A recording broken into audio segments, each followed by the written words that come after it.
अस्सलाम वालेकुम my dear students, welcome to channel study time academy. I hope that कि आप स्टूडेंट खैरियत से होंगे।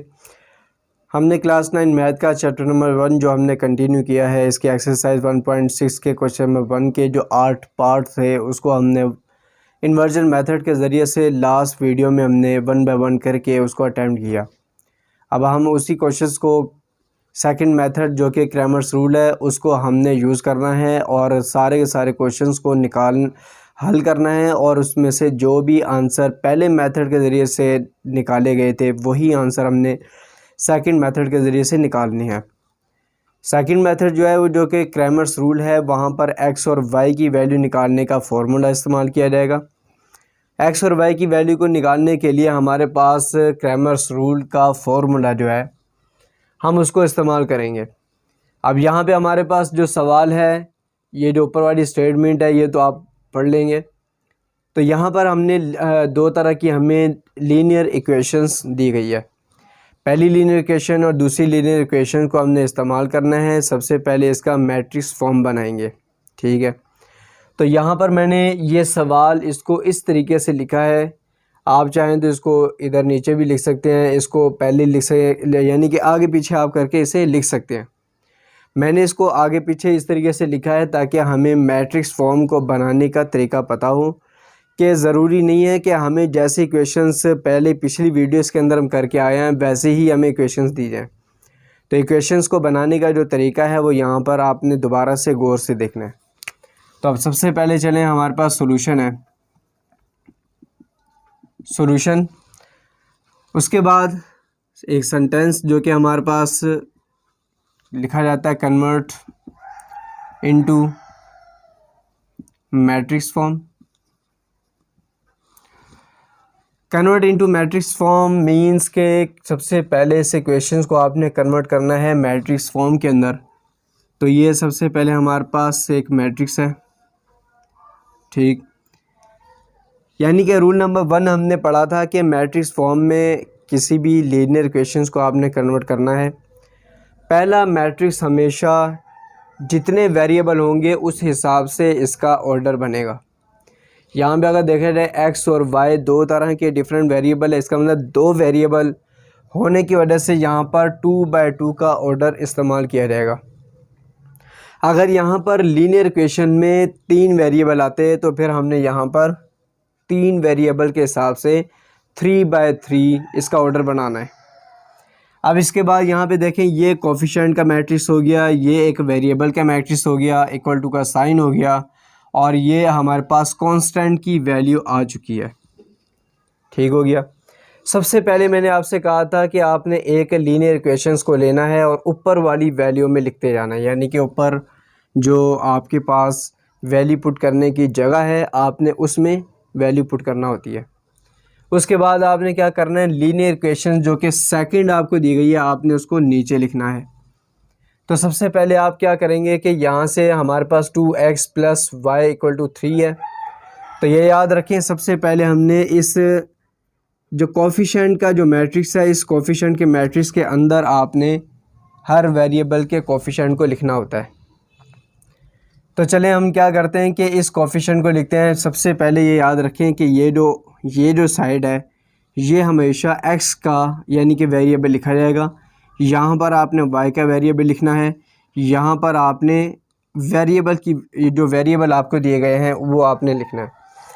चलें, सबसे पहले हमारे पास ये पहला क्या है, x का वेरिएबल, यानी कि x वेरिएबल है, इसका कोफिशिएंट 2 है तो यहाँ पे आपने 2 लिखना है, ठीक हो गया।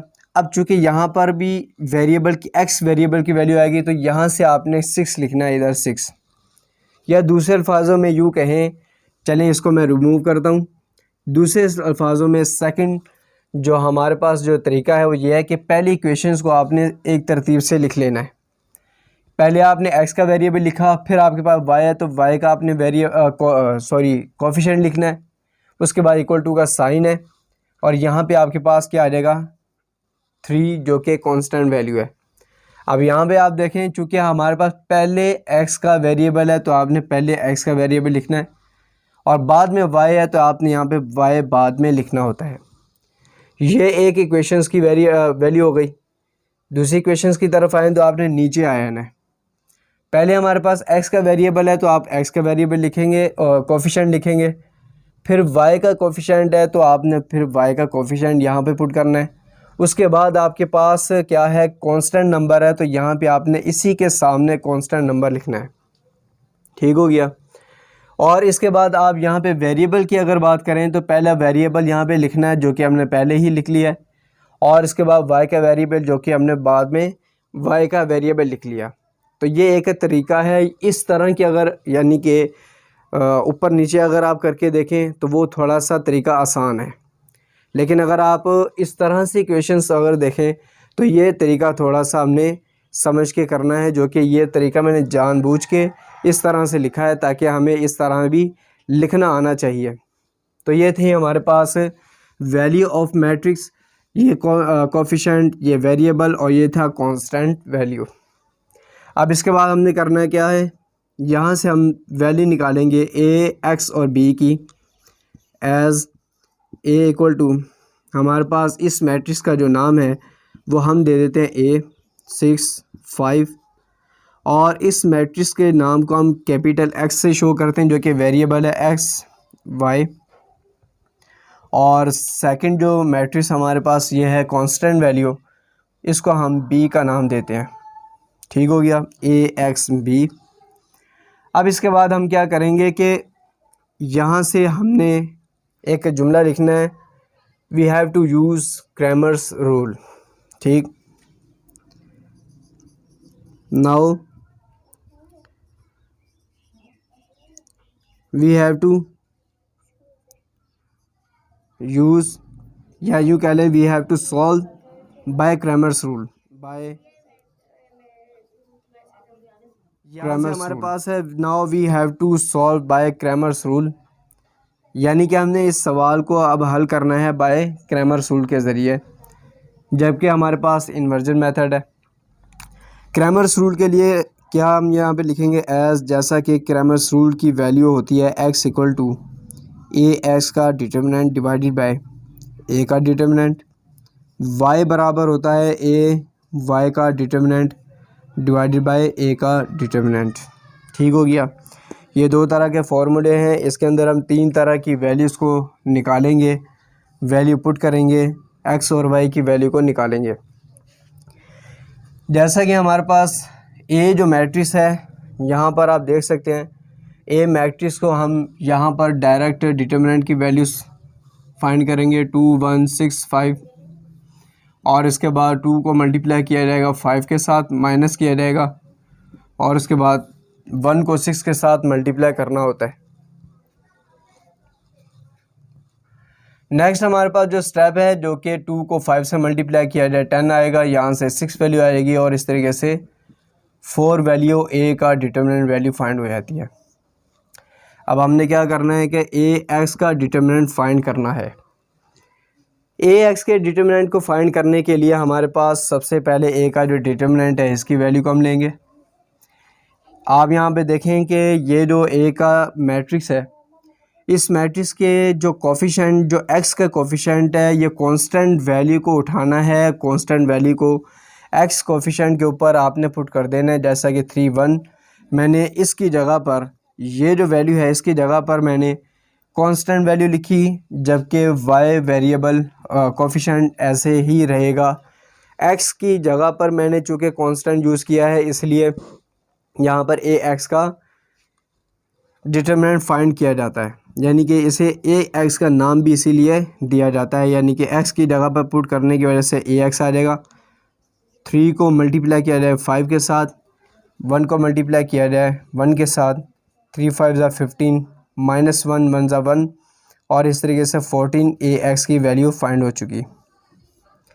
अब आपने क्या करना है कि नेक्स्ट हमारे पास स्टेप है ए वाई के लिए, ए वाई का डिटर्मिनेंट।